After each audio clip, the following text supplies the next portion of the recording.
All right, time for some fun stuff. Multiplying matrices. I'm not gonna lie, this is the hardest part of matrices, most difficult, but I will teach you how to do it by hand, and then as always, I will show you how to do it only in the calculator, which is what I would do. So, to multiply the matrix, I'm not even going to read this. Actually, I will, to blow your mind. So, to find the element in the ith row in the jth column of the product of the matrix AB, multiply each element of the ith row by A. Okay, we're already lost.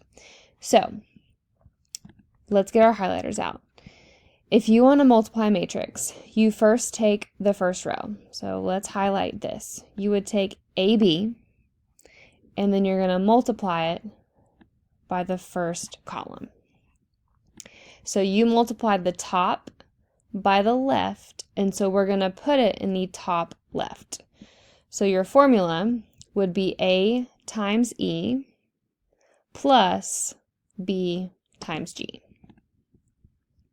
Okay, so you did the top and the left, so the answer to that's going to go in the top left.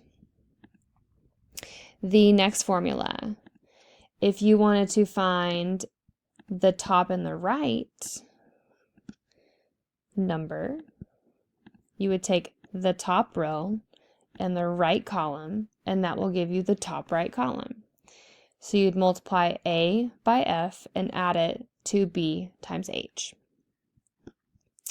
Then if we wanted to find the bottom left, I would take the bottom and the left. And so you would do C times E plus D times G. And then lastly, if you wanted the bottom right number, you would take the bottom with the right. So I would take the bottom and the right to give you the bottom right. So C times F and D times H. So I will teach you how to do it by hand, but again, I will show you how to do it in the calculator. So first off, let's see if I can multiply these two matrices. A is a 2 by 2, and B is a 2 by 2.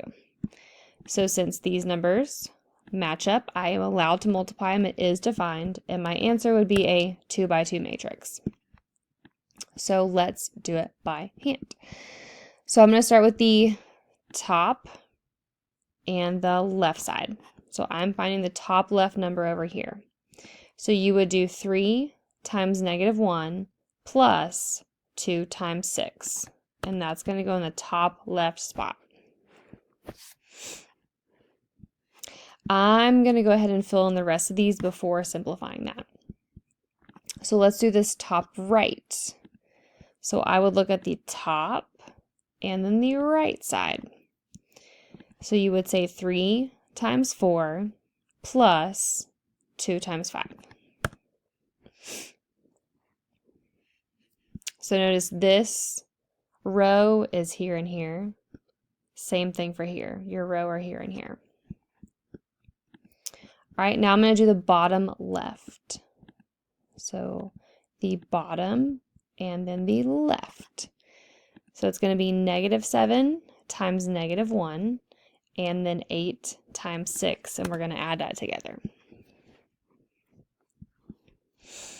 The last one is our bottom right. So we'll go blue. I'm doing the bottom and then the right side.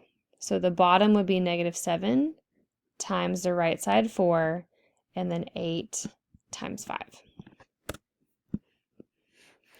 And that is how you multiply a matrix by hand. I would never give it to you on a non-calculator part. You would always have a calculator for this. But let's do some mental math.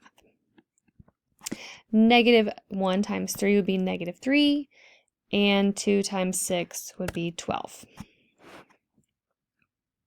The top right, 3 times 4 is 12, 5 and 2 is 10, -7 times -1 is a +7, 6 times 8 is 48, and then again, I've got 8 times 5 is 40, and -7 times 4 is -28. Lastly, you just need to add those numbers together. So after adding, we would get the final matrix of 9, 22, 55, and 12. So Do you want to learn how to do this in the calculator? Yes. So this will work for everything no matter what. So we're actually going to figure out if BA is the same as A times B. So in math, we know that 2 times 4 is 8, and I know 4 times 2 is 8. So in math previously, the order did not matter with multiplying. So let's see if the order matters when multiplying matrices. We are going to program these matrices into your calculator. So open your calculator. Now the matrix button is right here, which is above the x to the -1 button. It's in blue, so you're going to hit the second and then x -1 button. So that pulls up your matrices. You want to tab over to edit, and you can edit whichever one you want. I'm going to go ahead and edit matrix A to make it match. Click enter. The first thing you do is tell the dimension of the matrix. So I have a 2 by 2, so you would hit 2 enter, and it will change the matrix. If you had a 2 by 3, it would kind of add a row or a column, but I've got a 2 by 2. The next thing you do is type in your numbers. So you would hit 3, enter, 2, enter, -7, enter, 8, enter. So once you've got your matrix built, you're good. So we want to clear out of it. So the quit button's in blue, hit second mode. So you've programmed matrix A. You now have to go program matrix B. So we're going to hit second matrix, tab over, and we're going to go edit matrix B. So again, tell it a 2 by 2, and then type in the numbers from your notes. So we have a -1, 4, 6, and 5. So once you've programmed your matrix, we're going to quit out again. So second mode. Now I want to multiply B times A. So what you're going to do is go back to the matrix, and now here are your saved matrices. And you want B first, so go down to B and hit enter. You could put times, we don't have to. Go back to your matrix and then type A. So we are going to figure out what B times A is. And there's our answer. So, are they the same? They're not. Because when I multiplied A times B, I got this matrix. When I multiply B times A, I get that one. So, in general, matrix multiplication is not commutative.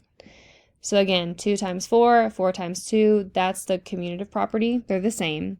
With matrices, they are not. All right, and that is how you multiply matrices. You can do it in the calculator, which I highly suggest programming, or by hand.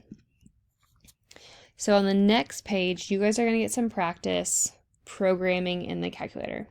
So I want you guys to program A, B, and C into your lovely calculator, and then figure out the following. I want to know what A parentheses B plus C is, and then AB plus AC. I think your calculator will yell at you if you do not put a times sign right here. So make sure you would do A times that. So press pause, program those in, and write down an answer. All right, so you should have gotten the following matrix for both problems. They should have been the same answer. So really all they did was distribute that A to get this a problem. So of course your matrices should be the same. But that is a whole lot less work than doing it all by hand. All right, the next thing we're going to talk about is something called the identity matrix. And so an identity matrix consists along ones on the diagonal from the top left to the bottom right, and zeros for everything else. And so what's cool about the identity matrix is if you take a matrix and multiply it by its identity I, you're going to get the same matrix. And vice versa. If you take the identity matrix and multiply it by anything, you're going to get what you started with for the matrix. So an identity matrix, you need ones along the diagonal and then zeros everywhere else. So on a 3 by 3, you would have ones along the diagonal, zeros everywhere else. If you had a 4 by 4, you would have 4 ones with zeros anywhere else. So what that means, I made up a problem. I've got some matrix, and I'm going to multiply it by the identity. What's the answer going to be? Now you could spend a whole lot of time typing that in, but I know if I take a matrix and multiply it by the identity, you get the original matrix you started with. Okay? So very similar how to multiplying by 1 will give you the same number. We do kind of have to configure the ones and the zeros because we're multiplying and adding as you saw by hand. So that's the identity matrix. All right, lastly, let's do a real world problem. So matrix multiplication is useful in business application because an inventory matrix, when multiplied by a cost per item matrix, results in the total cost matrix. So if you've got inventory at a shop and you have the cost for the items, when you multiply them, you will get the total cost of what you are spending. So let's take a look at example 7. So the students in 2 classes submitted meal choices for an upcoming banquet. The chicken meal costs $6, beef costs $8, and then vegetarian is going to cost $4. So this right here would be our cost matrix. So that would go over here. The inventory is over here. So we've got class A, what they ordered, class B, what they ordered. So we're going to first take the inventory matrix. Now, when you're doing this, you do have to make sure that the dimensions match up correctly. So if you have a cost matrix, I had 3 items for 1 cost. So that's either going to be a 3 by 1 or a 1 by 3. We got to figure it out. That's a terrible X. Over here, we've got 2 classes and 3 meals. So this is either going to be a 2 by 3 or a 3 by 2. So to match these up correctly, I am going to need, can't do that one because the 1 wouldn't match up with anything. So I'm going to have a 1 by 3. I lied. You would need a 3 by 1 and then a 2 by 3 because you want these 3's to meet in the middle. So you first have to figure out the dimensions when working with the problem. So I'm going to need a 2 by 3 and then a 3 by 1 so that the 3's would end up canceling out because a 1 didn't match up with anything. So I need to take this meal selection and make it into a 2 by 3 matrix. So to do that, you can have class A in one row, class B in the next row. And then your columns are going to be like the chicken, the beef, and the vegetable. Then you're going to have a 3 by 1, which means you've got 3 rows of the cost and then chicken, beef, and veggies. Now I would just type this in the calculator. So I will give you guys some time to press pause and see if you can program these 2 into your calculator to get an answer. All right, so after typing this matrix into the calculator, you should have gotten 188 and 206. So what does that mean? So the 188 is going to represent your total cost for class A. And then the 206 will be your total cost for class B. So you know altogether you're spending a total of whatever 188 plus 206 is. And that is basic matrix multiplication. So again, quite difficult to do by hand. I would use technology, your calculator, to help you out. So for your last assignment of the year, you've got one more final Delta Math. So cherish it. It'll be great. Thanks for watching.